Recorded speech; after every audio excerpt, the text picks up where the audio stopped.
and there are no complications. Next, I will be observing the patient's feeling, mood, feeling, and expression also. May I ask you, ma'am, kamusta po ba kayo? Do you feel comfortable po? So, as I have observed po, while the patient was on to my question, I see po, after pumunta po, urgent po. Next, I will be observing the patient's thought process. So, in real life situation, So, ano po ba? pag nandiyan yung patient mo kapag cardiac arrest, take your time niya. Okay, so yes, you're correct. So, I love po, as I observed, you are aware po. Medyo more, medyo ko lang. Right now, and now I will be observing your cognitive abilities po. So, I will give you a word, and may I ask you to spell it backwards po. So, can you spell backward the dog po? Ako na. Okay, so, the cognitive ability naman po sa patient is Nag-love-love ka to, sinawa ko yun. so now, I will be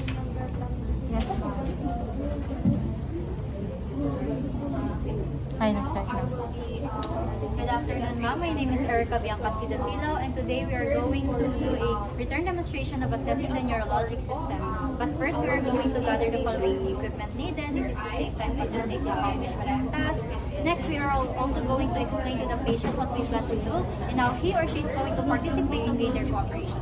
So hello sir, my name is Erica Biancasida-Silaw. I will be your nurse for today, and right now we are going to assess your neurologic system in order for us to assess or to test for your mental status, your cranial nerves, your motor and cerebellar system, as well as your sensory system and your reflexes. And for you to participate, sir, I'm just simply asking you to follow my lead, as well as to tell me if you feel any discomfort so that I could adjust them to your liking.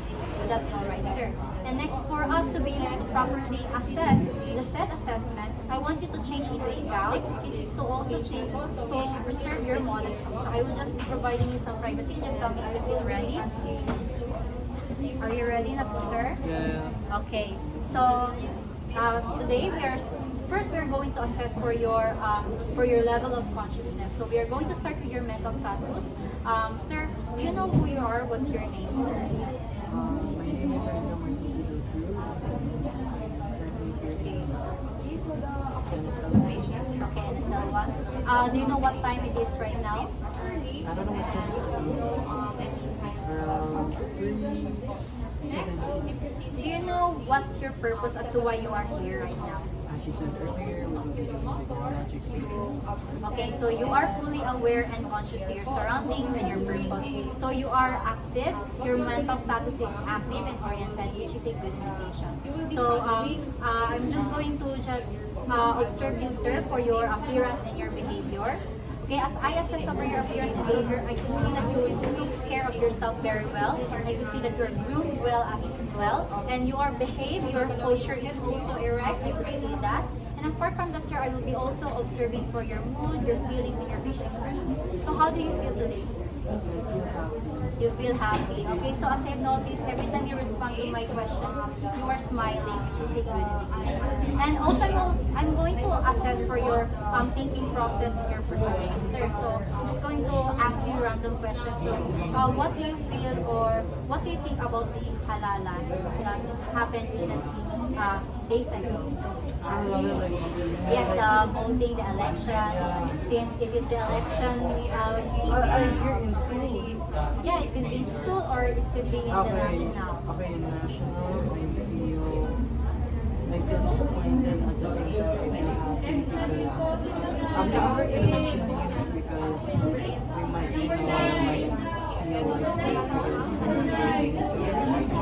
so I feel disappointed because some of the party list are the top 12, which is supposed to be.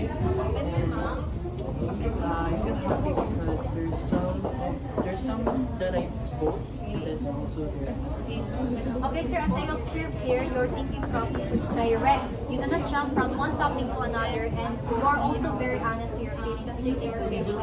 Next, I'm also going to assess for your cognitive ability, sir. So we are going to do some memory recall. We are going to do both the short and the long-term memory recall. So I want you to repeat the list of words that I will be saying. So I'm just going to say pen, pineapple, apple, pen. Okay, so you're able to repeat what I just said. So for long-term memory, I'm just going to ask you, do you remember what you ate yesterday for your breakfast? I didn't eat anything in the morning, so I just go straight to the school. I ate some junk food. Okay, some Nova. Okay, so how about you try to spell the word that I'm going to tell you backwards? So I want you to spell the word backwards. Color blue. Okay, how about cloud?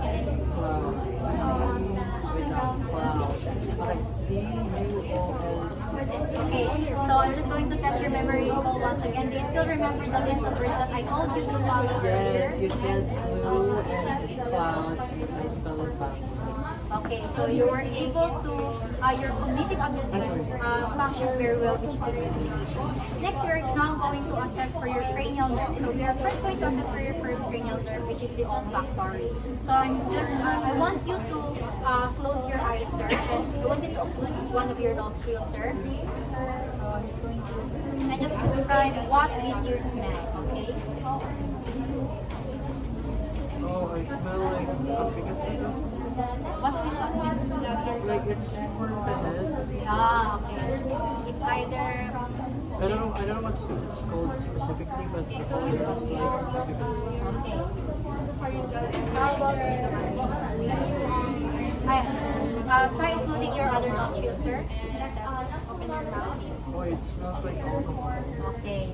So you can open your eyes, sir. So as we can see here, you were able to correctly identify the smelling substances that I have presented to you. Next, we're also going to test for your optic cranial nerve, which is the second cranial nerve. And with that, we are going to use the Leader's test. So I want you to extend your hand 14 inches away from you and hold it. And I want you to read these very small words in this In the second century of this Next, for the fairness of the most portion archers were guarded by the ancient and disciplined God. The gentle exile of the laws gradually next, I will the be union of the proceeding province, to the the peaceful inhabitants of Joy, system. I will be Testing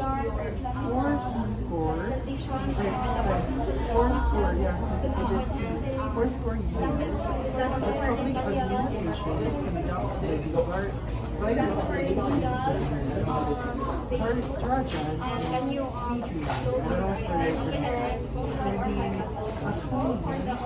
it is designed as this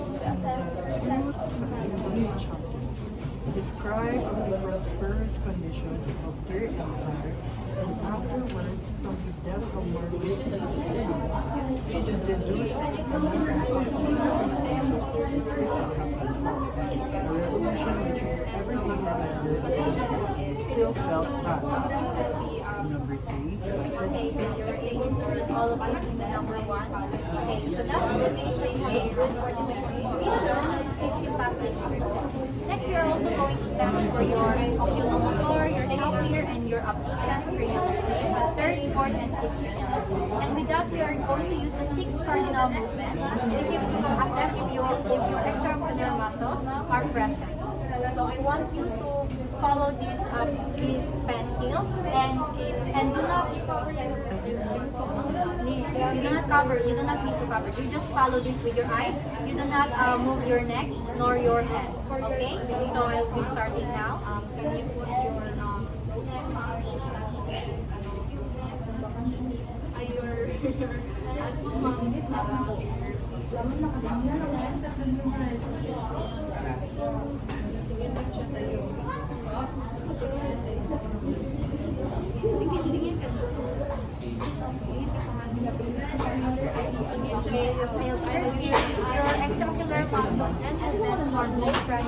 by which you pass these cranial nerves. There are no lapses or abnormalities that can be found in these said cranial nerves.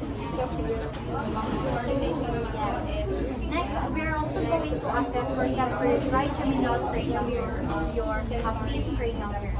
And by that said, we're going to test for the dullness and sharpness of your trigeminal nerves. I would be either using the sharp edges of the paper clip or the dull edges of the paper clip. And I want you to say if it is sharp or dull, as I will try to point it to your face. Okay? Right face. Yes, your face.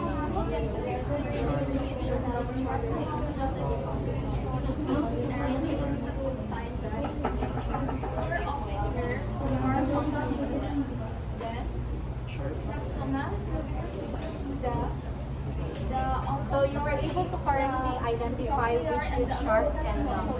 Yes, you were able to correctly identify them, which indicates there are no problems with trigeminal cranial nerve. Next, we're also going to assess for your facial cranial nerve, which is the seventh cranial nerve. So how about you try to smile? How about you frown? You wrinkle your forehead. Wrinkle them. How about you puff your cheeks? You pursue your lips. How about you raise your eyebrows? Close your eyes. So, but this time when this stands, open your eyes. I want you to close your eyes when this stands. Okay. Next, we're also going to assess for your taste as well. So, I want you to close your eyes this time, and I want you to protrude your tongue, and you will be assessing or try to identify what flavor is this. Okay? Assessing the flavor. Next, I will be doing Di yung mga Hindi, wala akong credit. I-protrude talaga mo na labas talaga. Go, because di pa siya pa. I will ask her po if it's Ano siya? dull. sugar. Okay, it's sugar.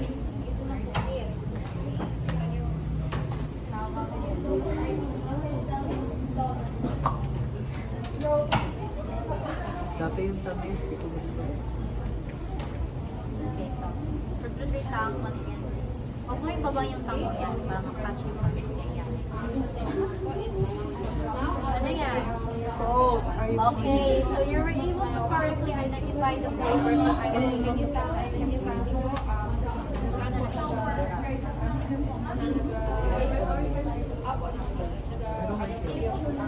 good. And you were able to also move your most of your trigeminal, your facial nerves, which is visualization.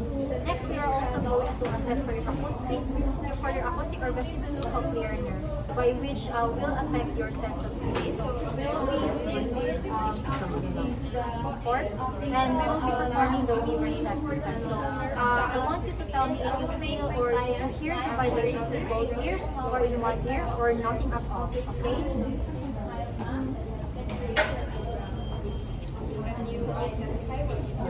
For the facial nerve, Even yeah. Okay, so you're able to hear it. But I don't feel the vibration. Okay. Next, we're also going to assess for your glossopharyngeal and your vagus cranial nerves, by which we'll be assessing for your gag reflex and your swallowing ability. So this time it is a bit uncomfortable, hence why it is recommended that we test the gag reflex only if the patient or the client is not full, because there might be some tendency that the client may vomit.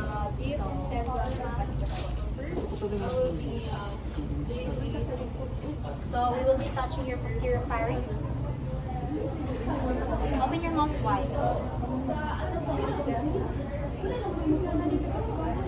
Okay, so your gag reflex first. Okay? Apart from that, I will be giving you some water, and you will swallow it, and after that, you will try to voice out your voice, just so I could assess if it is hoarse or if it is clear. So, just drink the water lang po. Okay. So, okay. So, do you feel any difficulties as you try to swallow? Okay, so you were able to swallow well. Aside from that, your voice is clear as well, which is a good indication.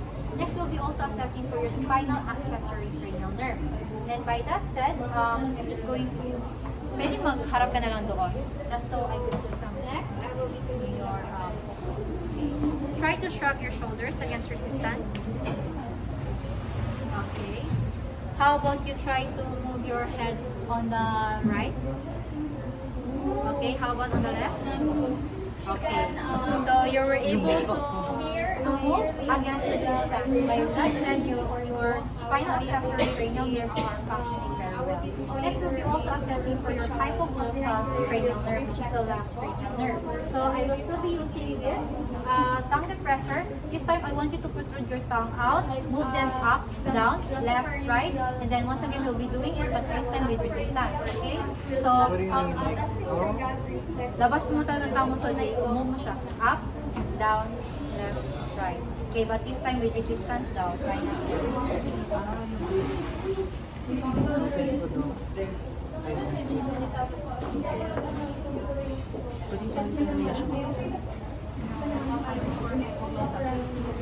Labas mo.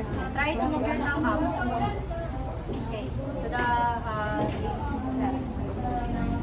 To the right. Okay, so you were able to move your tongue as well against resistance. Okay, since we are done for assessing or for testing for your cranial nerves, we will not be assessing or testing for your motor and cerebral system. So I want you to just stand up, sir. I will just be assessing for the condition and movement of your muscles. Okay, so how about you try walking, sir, from here and go back here?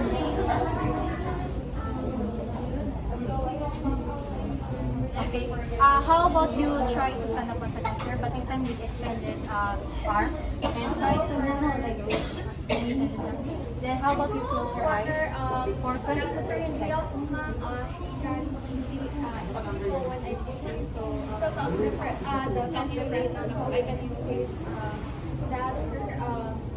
Nerve is functioning. So next po tayo is going to be proceeding to the vagus sphincter. So for the vagus sphincter is I will be Okay. assessing her. So you can sit down now, sir. As I observe here, your muscles are fully developed and are symmetric, which is a good indication. I could also observe that you are working perfectly fine, and I could observe that your swinging is in opposition, which is a good indication. Apart from that, I could also observe that as you were able to try to lift your arms, you were able to maintain the said position within the said 20 seconds without with just minimal swing at all. Next, will be also be testing for your balance, sir. So I want you to stand up once again with your arms on your side. And this time, okay, since I can observe that you were able to stand perfectly well with your eyes open, how about you try to close your eyes for 20 to 30 seconds for a Bloomberg test. Okay, so next. Okay, move yung pan mo sa side. Do you feel any pain? Okay. You can sit up. Okay, what's more?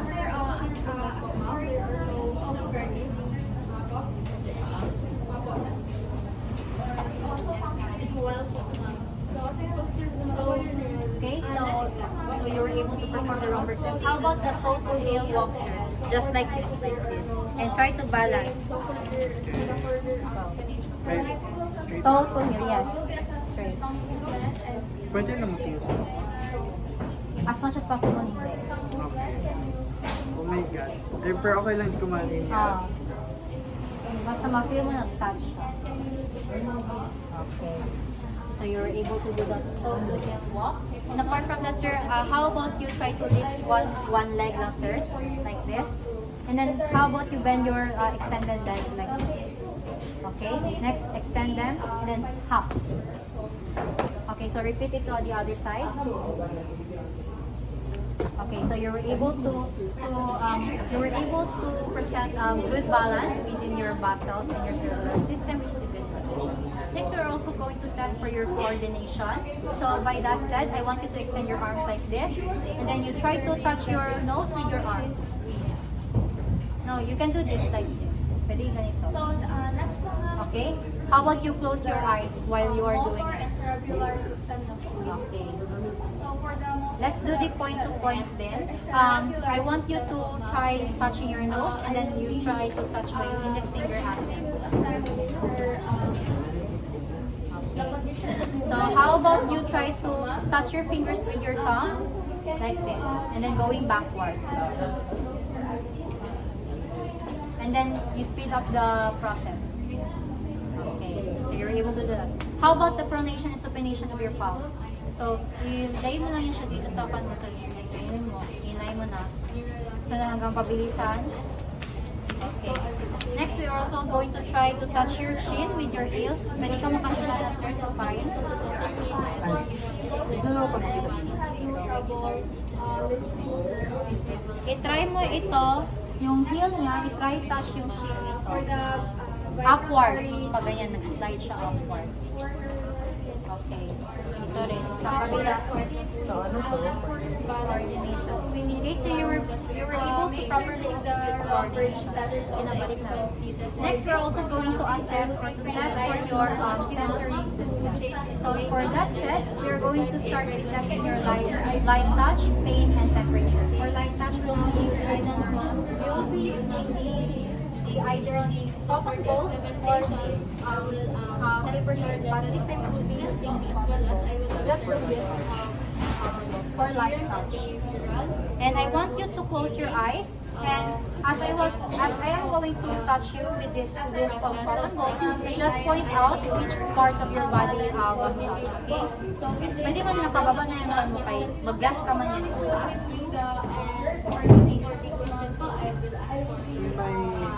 Pwede i-point mo lang yun, kahawakan mo. Hawakan mo yung pantay niyo.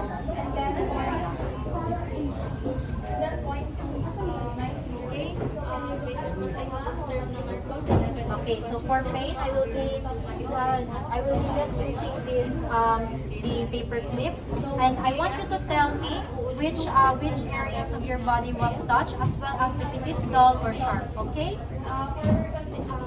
Okay, basically the result and sa observation natin, yung determine the points of my finger po natin natin siya ulit.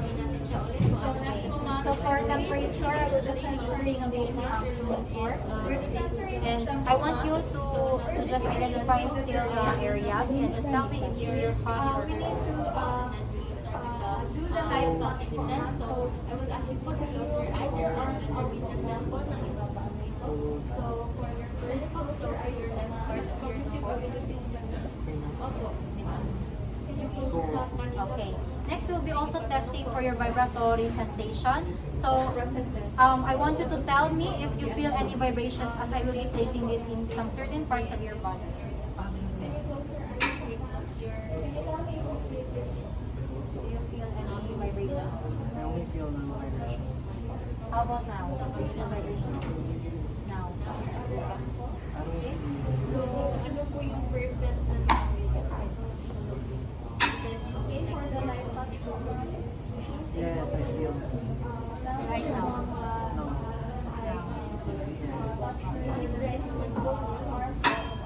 Wala naman po mga malista sa po sa non-disabled. So, for a sign of irregular temperature sensation,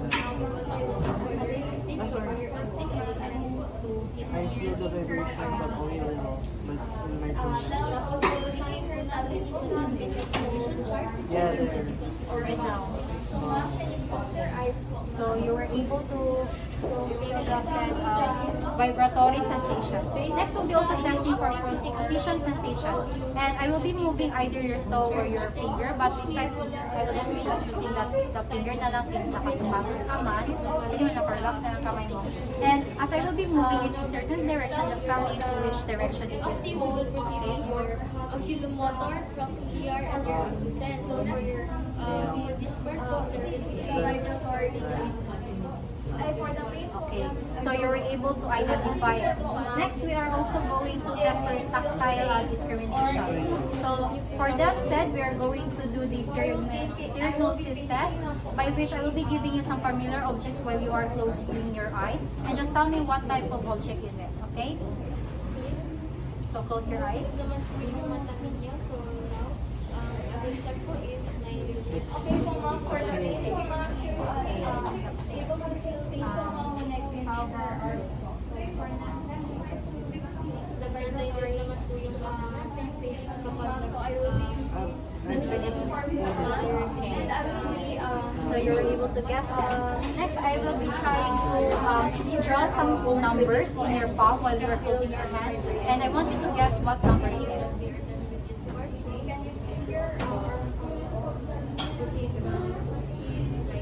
three, one, hey, four, five. Okay, so you were able to guess the set numbers. Next, we are now going to test or assess for your reflexes. We'll first test for your deep tendon reflexes. So we will start with the biceps. Ma'am, pwedeng isa lang daw. Okay, so explain ko na lang kung ano yung mga deep tendon reflexes, the biceps, the brachioradialis, the triceps, the patellar, and the axis, the Achilles and the acropolis na po, storage na po kaya.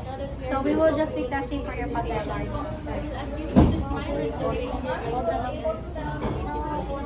okay, guys, ang observation din madalas ang mga lahat ng patient na Dapat naka-relax sila po ng paralyzed or Dapat naka-relax. or patient.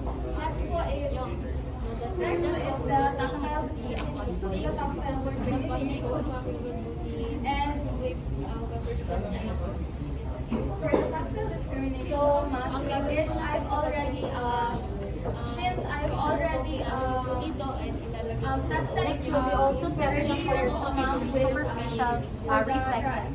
So we'll be using this. feel the sharpness. So we will be either doing for your plantar, your abdominal, and your acromiosternum.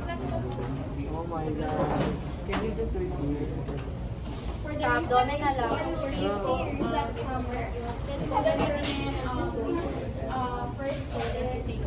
First po, and we're done with your acoustic facial, we will proceed sa ating Hindi dapat nakahiga ka. hypoglossal, your Nagbalon siya. Nagbalon siya.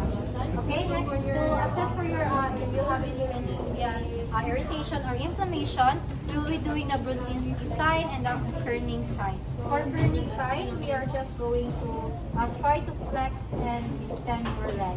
And to sit, and magiging positive ka lang for meningeal inflammation. So only if we raise this and then your other foot will also raise it kasi out of weight. If i-touch ko po ng hammer, ma'am, is nagagalaw ko yung feet na to, ma'am. Okay, so your other foot is left unreacted. That means you are negative for the kerning sign. Now for your Brudzinski test, I want you to so place your arms behind your head or behind your neck. Try to raise them. Can you lie down? Okay, so you are negative as well because you are only positive only if these legs are also elevated. Once we elevate your leg. Yes. So, tapos din dahil. Okay, ko na siya pang control na siya kayo. Once na mag-raise na siya, mag-raise mo niya siya para maging positive ka man, hindi man negative. Okay, done na ma'am. So for the Wait lang. up, down, wala naman po kayo